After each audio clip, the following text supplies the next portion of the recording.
सोचिए, अगर मैं आपसे पूछूं, क्या आप पैसे के लिए काम करते हैं या पैसा आपके लिए काम करता है? ज्यादातर लोग पहले वाले वर्ग में आते हैं और यही छोटा सा अंतर दुनिया को दो हिस्सों में बांट देता है, मिडिल क्लास और अमीर वर्ग। यही इस किताब का मूल विचार है। यह सिर्फ पैसों की किताब नहीं है, यह सोच बदलने वाली किताब है। दो पिता, दो सोच। लेखक जब 9 साल के थे तब उन्होंने तय किया कि उन्हें अमीर बनना है। उनके जीवन में दो पिता समान व्यक्ति थे। एक उनके असली पिता, उच्च शिक्षित, सरकारी नौकरी, सम्मान और डिग्रियां। उनकी सलाह थी, अच्छी पढ़ाई करो, सुरक्षित नौकरी लो, जोखिम मत लो। दो उनके मित्र के पिता, रिच डैड, स्कूल छोड़ चुके थे लेकिन आर्थिक रूप से स्वतंत्र थे। उनकी सोच थी, सिस्टम समझो, सीखो कि पैसा कैसे काम करता है। दोनों समझदार थे, दोनों मेहनती थे। फिर भी एक जीवन भर संघर्ष करता रहा और दूसरा अमीर बनता गया। अंतर क्या था? सोच का अंतर। रैट रेस, एक अंतहीन चक्र।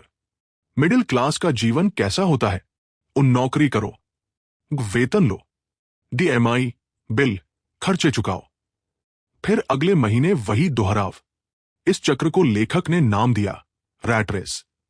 सुबह उठना, ऑफिस जाना, वेतन लेना, खर्चे देना, फिर से वही क्रम। सालों बीत जाते हैं और इंसान सोचता रहता है, बस अगली प्रमोशन के बाद जिंदगी सेट हो जाएगी। लेकिन प्रमोशन के साथ खर्चे भी बढ़ जाते हैं। इसे कहते हैं जीवन शैली मुद्रास्फीति, लाइफस्टाइल इन्फ्लेशन। आय बढ़ती है पर बचत नहीं। सबसे महत्वपूर्ण सिद्धांत एसेट और लायबिलिटी। सरल परिभाषा, एसेट, एसेट जो आपकी जेब में पैसा डाले, लायबिलिटी, लायबिलिटी जो आपकी जेब से पैसा निकाले, बस। लेकिन समस्या यह है कि हमें बचपन से उल्टा सिखाया गया है। लोग कहते हैं घर सबसे बड़ा एसेट है, लेकिन अगर आप 20 साल तक EMI भर रहे हैं तो पैसा आपकी जेब से ही जा रहा है, तो वो एसेट कैसे हुआ? अमीर लोग पहले एसेट बनाते हैं, वो किराए की आय, व्यवसाय, शेयर बाजार निवेश, रॉयल्टी आय। इनसे जो आय आती है उसी से वे अपनी जीवन शैली खरीदते हैं। मिडिल क्लास पहले जीवन शैली खरीदता है, फिर पूरी जिंदगी उसके लिए काम करता है। एक पल रुकिए और सोचिए, आप पहले क्या खरीदते हैं? जीवन शैली या एसेट? डर और लालच। लोग नौकरी क्यों करते हैं? पैसा खोने का डर। लोग ओवरटाइम क्यों करते हैं? ज्यादा पैसा पाने का लालच। वेतन आता है, थोड़ी खुशी, बिल आते हैं, तनाव। फिर इंसान और काम करता है और चक्र चलता रहता है। रिच डैड कहते थे, भावनाओं से नहीं, शिक्षा से निर्णय लो। वित्तीय शिक्षा ही असली स्वतंत्रता का रास्ता है। स्कूल क्या नहीं सिखाता? स्कूल हमें सिखाता है गणित, विज्ञान, इतिहास, लेकिन यह नहीं सिखाता टैक्स कैसे काम करता है, निवेश क्या होता है, नकदी प्रवाह, कैश फ्लो क्या है। इसीलिए पढ़े लिखे लोग भी आर्थिक रूप से संघर्ष करते हैं। डिग्री आय की गारंटी नहीं देती, वित्तीय समझ देती है, सोच बदलने की शक्ति। गरीब मानसिकता कहती है, मैं ये खरीद नहीं सकता। अमीर मानसिकता कहती है, मैं इसे कैसे खरीद सकता हूं। पहला वाक्य दिमाग बंद कर देता है, दूसरा समाधान खोजने पर मजबूर करता है। शब्द मायने रखते हैं, सोच मायने रखती है।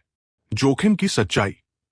मिडिल क्लास जोखिम से डरता है, अमीर लोग सोचा समझा जोखिम लेते हैं। क्यों? क्योंकि वे पहले सीखते हैं, फिर निवेश करते हैं। ज्ञान जोखिम को कम करता है। अगर अमीर बनना है तो कमाने से पहले सीखना शुरू कीजिए। नौकरी की सुरक्षा एक भ्रम। आज आप कंपनी के लिए उपयोगी हैं, कल बाजार गिरा और छंटनी हो गई। एक ही आय स्रोत पर निर्भर रहना खतरनाक है। समझदारी क्या है? वेतन, निवेश, अतिरिक्त कौशल, कई आय स्रोत। पहले खुद को भुगतान करो। अमीर लोगों की आदत, वेतन आया, सबसे पहले कुछ हिस्सा निवेश में डाल दिया, बाकी खर्चे उसी के अनुसार समायोजित किए। मिडिल क्लास क्या करता है? पहले सारे खर्चे चुकाता है, जो बचता है उसे निवेश करता है और अक्सर कुछ बचता ही नहीं। आर्थिक स्वतंत्रता क्या है? अरबपति बनना नहीं।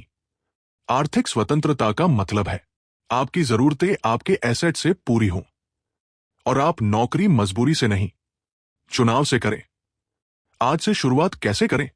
अगर आप 10,000 रुपए कमाते हैं, कम से कम 10% निवेश करें। वह हर महीने एक नया वित्तीय सिद्धांत सीखें। वे एक अतिरिक्त कौशल विकसित करें। वे एक साइड आय स्रोत शुरू करें। असली खेल डिग्री का नहीं है, नकदी प्रवाह का है।